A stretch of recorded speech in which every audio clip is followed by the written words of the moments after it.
Miguel Ángel nació el 6 de marzo de 1475, en Caprese, una villa de la Toscana cerca de Arezzo.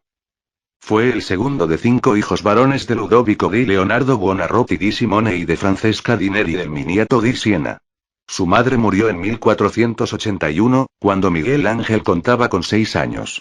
La familia Buonarroti Simone vivía en Florencia desde hacía más de 300 años y habían pertenecido al partido de los Güelfos. Muchos de ellos habían ocupado cargos públicos.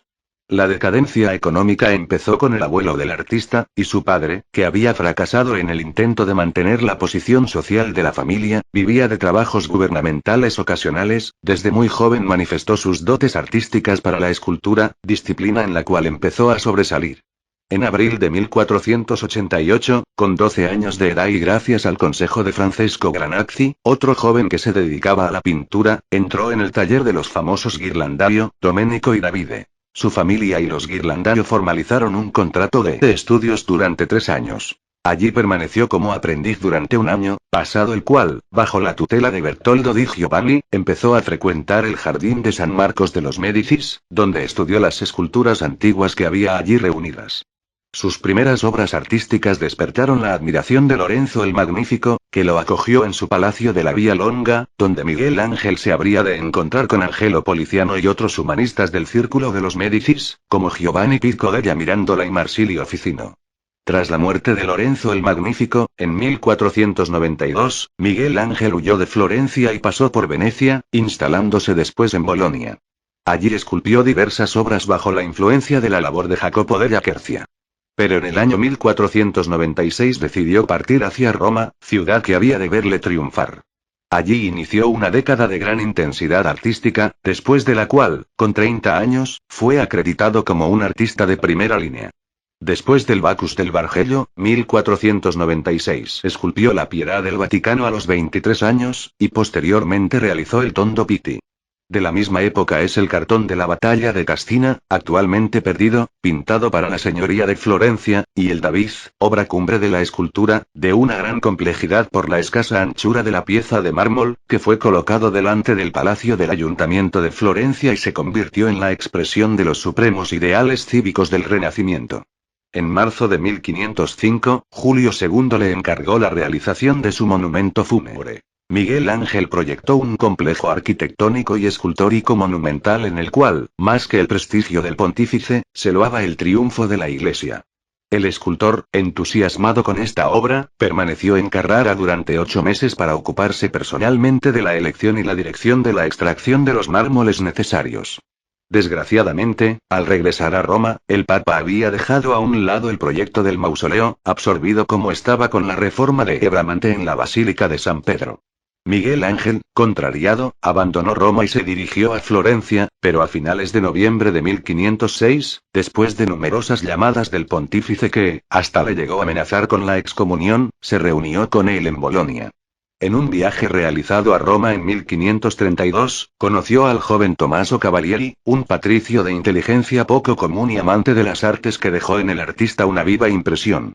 Poco después de conocerlo, le envió una carta en la cual le confesaba: el cielo hizo bien impidiendo la plena comprensión de vuestra belleza, si a mi edad no me consumo aún del todo, es porque el encuentro con vos, señor, fue muy breve. Hace falta recordar que la Academia Platónica de Florencia quiso imitar la ciudad griega de Pericles.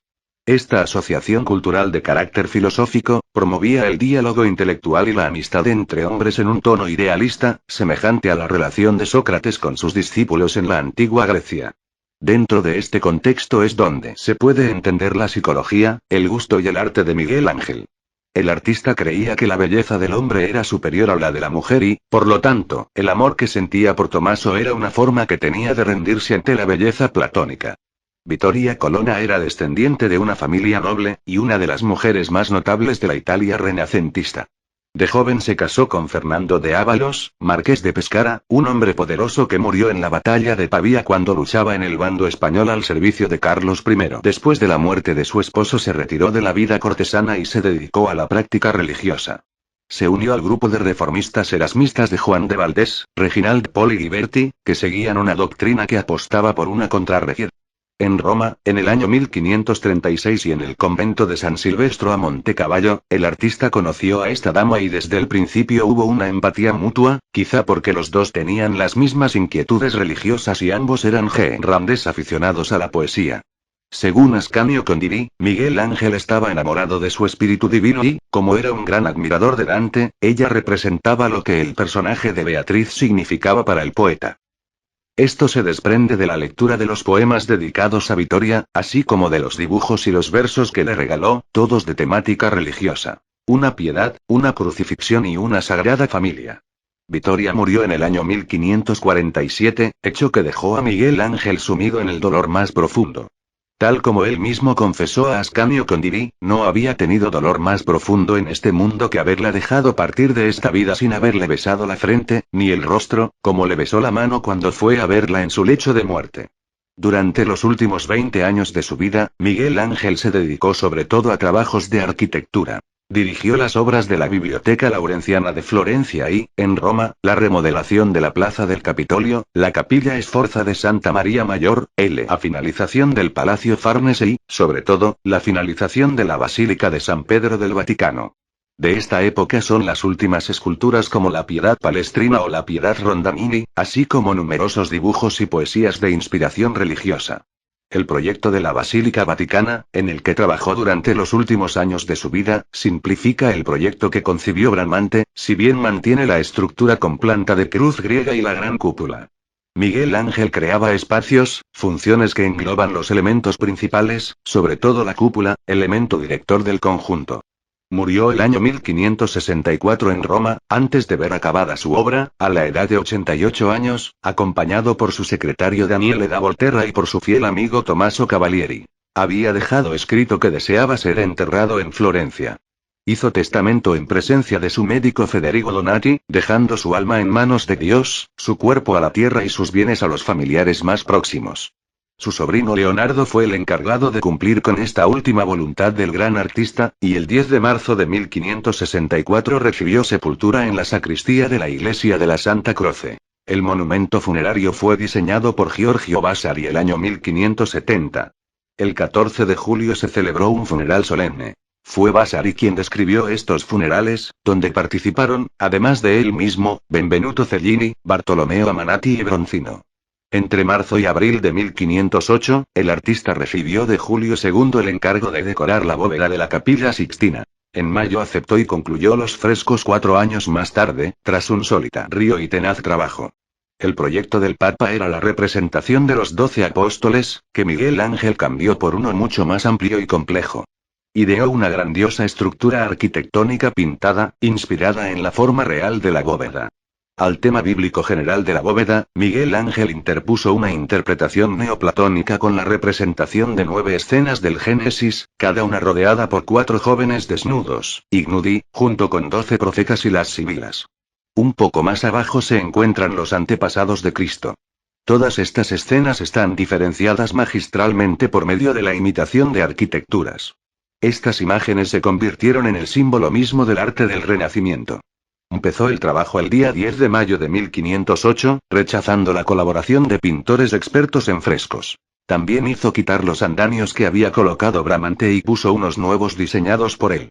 Mientras trabajaba en su primer fresco, El Diluvio, tuvo problemas con la pintura, la humedad alteró los colores y el dibujo, tuvo que recurrir a Giuliano da Sangallo para su solución y volver a empezar. Miguel Ángel aprendió a fuerza de sufrimiento la técnica del fresco, ya que según Vasari, hacía falta realizar en una única jornada toda la escena, la obra se ejecuta sobre la cal aún fresca, hasta concluir la parte prevista, los colores aplicados sobre el muro húmedo producen un efecto que se modifica cuando se seca, lo que se ha trabajado al fresco queda para siempre, pero lo que ha estado retocado en seco se puede quitar con una esponja húmeda, la superficie pintada en un día se llama jornada. La escena de la creación de Adán, una de las más espectaculares de la bóveda, se realizó en 16 jornadas 76. El artista también estuvo bajo la tensión de las continuas discusiones con el Papa, las prisas por acabar la pintura y los pagos que no recibía.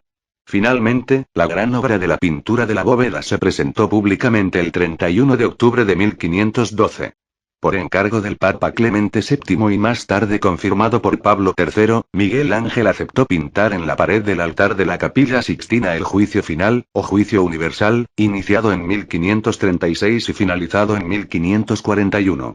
El tema se basa en el Apocalipsis de San Juan. La parte central está ocupada por un Cristo con gesto enérgico, que separa a los justos de los pecadores, y a su lado tiene a su madre María, temerosa por el gesto tan violento de su hijo. A su alrededor están los santos, fácilmente reconocibles ya que la mayoría muestran los atributos de su martirio, entre los que se encuentra San Bartolomé, que en su martirio fue despellejado. Este santo lleva colgada en su mano su propia piel, donde se reconoce el autorretrato de Miguel Ángel. Justo debajo hay un grupo con ángeles con trompetas, anunciadores del juicio.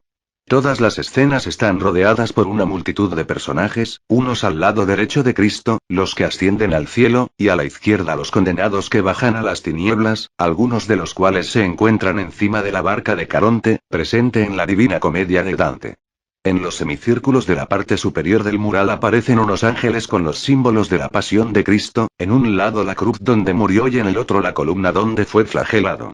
A pesar de la admiración que despertó esta obra, también las protestas por los desnudos y por las aptitudes de los personajes fueron importantes, ya que se consideraron inmorales. El maestro de ceremonias papal, Biagio da Cesena, dijo que la pintura era deshonesta, pero uno de los que más críticas contrarias lanzó contra los desnudos, argumentando que se había de hacer una hoguera con la obra, fue Pietro Aretino.